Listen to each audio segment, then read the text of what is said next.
जय श्री राम दोस्तों, मैं कल्याण भगत स्वागत करता हूं आपका अम्बे कल्याण चैनल पर।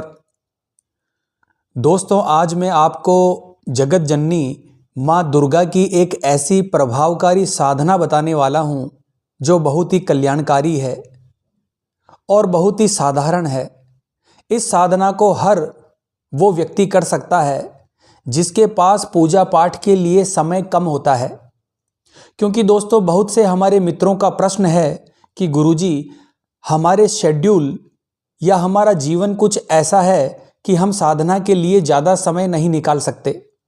तो गुरुजी, कोई ऐसी साधना बताइए जो कम समय में हम कर सकें और उस साधना का अच्छा फल हमें प्राप्त हो सके। तो दोस्तों, आज मैं इसी प्रकार की साधना आपको बताऊंगा जिसमें आपको बहुत ही कम समय निकालने की ज़रूरत है और ये साधना आपके लिए प्रभावकारी भी होगी।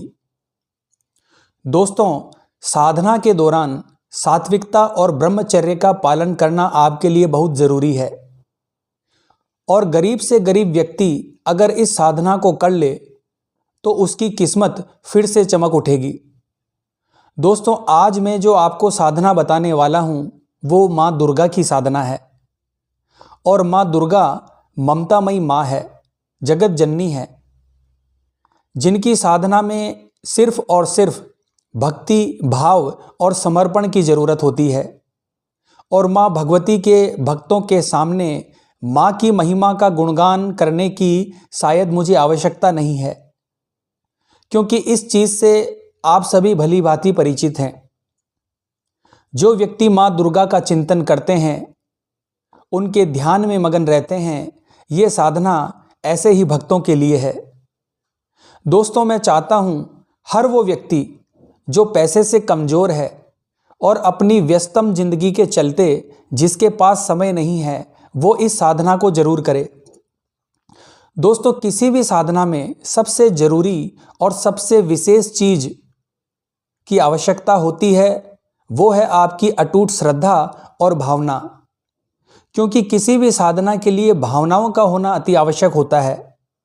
आपकी भावना ही आपको सफलता दिलवाती है।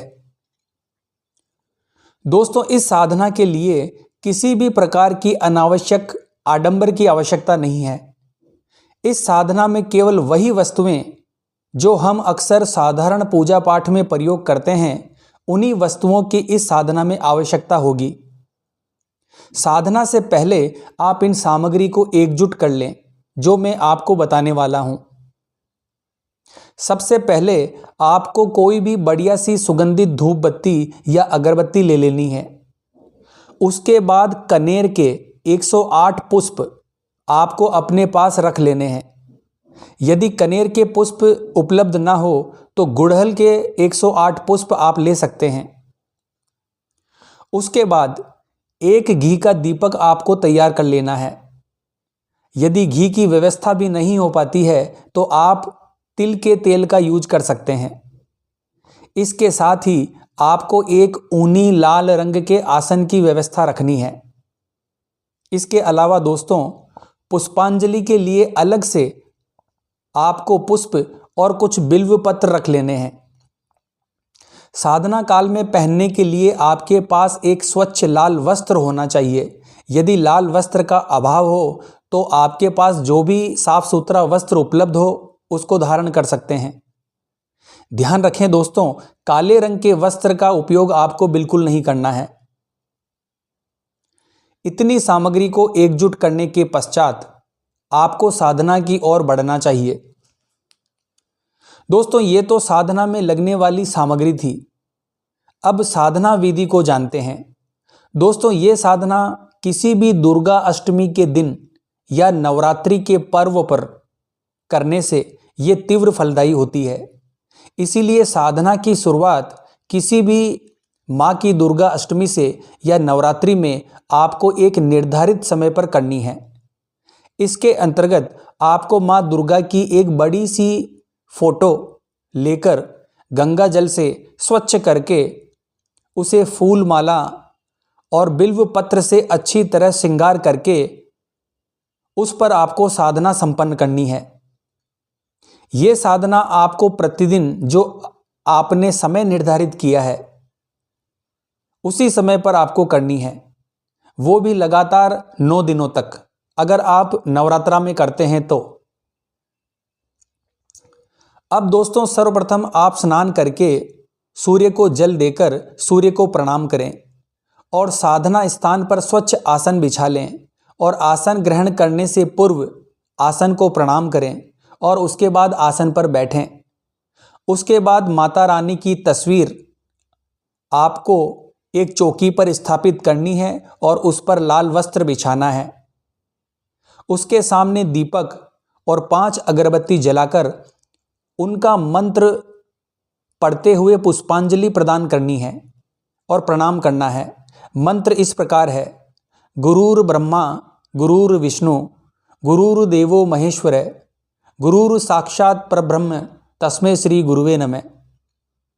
इतना करने के बाद माँ दुर्गा का मंत्र उच्चारण करते हुए पुष्पांजलि प्रदान करनी है।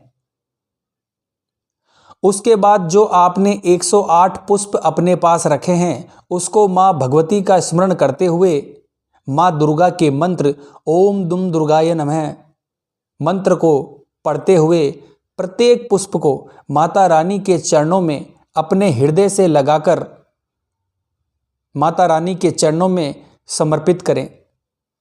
प्रत्येक पुष्प के साथ आपको मंत्र का उच्चारण करना है।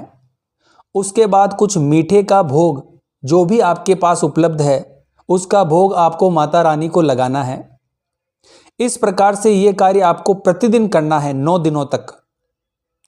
ध्यान रखें दोस्तों, ये साधना आपको निष्काम भाव से करनी है।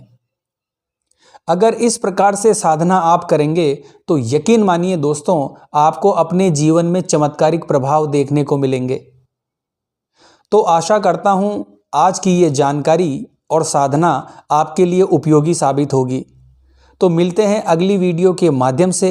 जय मां अम्बे, जय श्री कल्याण।